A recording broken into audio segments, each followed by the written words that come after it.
చికెన్లో మీరు ఎన్నో రకాల రెసిపీలు తినే ఉంటారు. కర్రీస్, ఫ్రైస్, సూప్స్, స్నాక్స్ ఇలా చికెన్తో చాలా రకాల వెరైటీలు తయారు చేసుకోవచ్చు. కానీ బాదం చికెన్ కర్రీ ఎంతో ప్రత్యేకం. ఈ కర్రీని ఎంతో స్పెషల్గా ముస్లింలు తయారు చేసుకుంటారు. ఈ సంక్రాంతికి మీరు కూడా ఈ బాదం చికెన్ ఒక్కసారి ట్రై చేయండి. ఈ కర్రీ పులావ్, రోటీస్, అన్నం ఎందులోకైనా చాలా బాగుంటుంది. నాన్ వెజ్ ప్రియులకు ఖచ్చితంగా నచ్చుతుంది. ఇంటికొచ్చిన బంధువులు కూడా మిమ్మల్ని ఖచ్చితంగా మెచ్చుకుంటారు. మరి దీనికి కావలసిన పదార్థాలు ఏంటో చూద్దాం.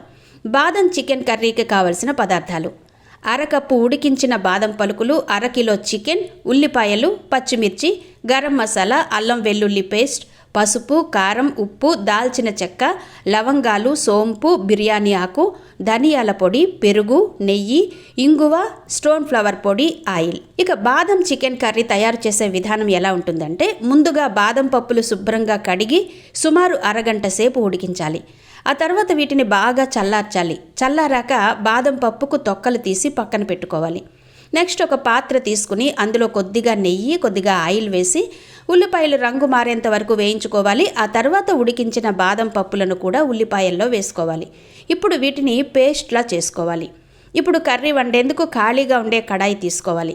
ఇందులో కొద్దిగా నెయ్యి, ఆయిల్ వేసి వేడి చేయాలి. ఆ తర్వాత చికెన్ని శుభ్రంగా కడిగి ఇందులో వేసి వేయించుకోవాలి. ఆపై మసాలా దినుసులు వేసి 5 నిమిషాల పాటు ఉడికించాలి. ఇవి వేగిన తర్వాత అల్లం వెల్లుల్లి పేస్ట్, కొత్తిమీర, పచ్చిమిర్చి, ఉప్పు, ధనియాల పొడి వేసి బాగా కలుపుకోవాలి. ఇప్పుడు పేస్ట్ చేసిన మిశ్రమం ఉంది కదా, దానిని కూడా వేసి మరొకసారి బాగా కలుపుకుని ఒక 5 నిమిషాల పాటు వేయించాలి. చికెన్ వేగుతున్నప్పుడే పెరుగుని బాగా చిలికి వేయాలి. అదేవిధంగా చిన్న మంట మీద ఓ 10 నిమిషాల పాటు ఉడికించాలి. ఇప్పుడు మరో ప్యాన్లో నెయ్యి వేసి అందులో ఇతర మసాలా దినుసులు, ఇంగువ వేసి వేయించాక చికెన్ కర్రీలో వేసి కలుపుకోవాలి.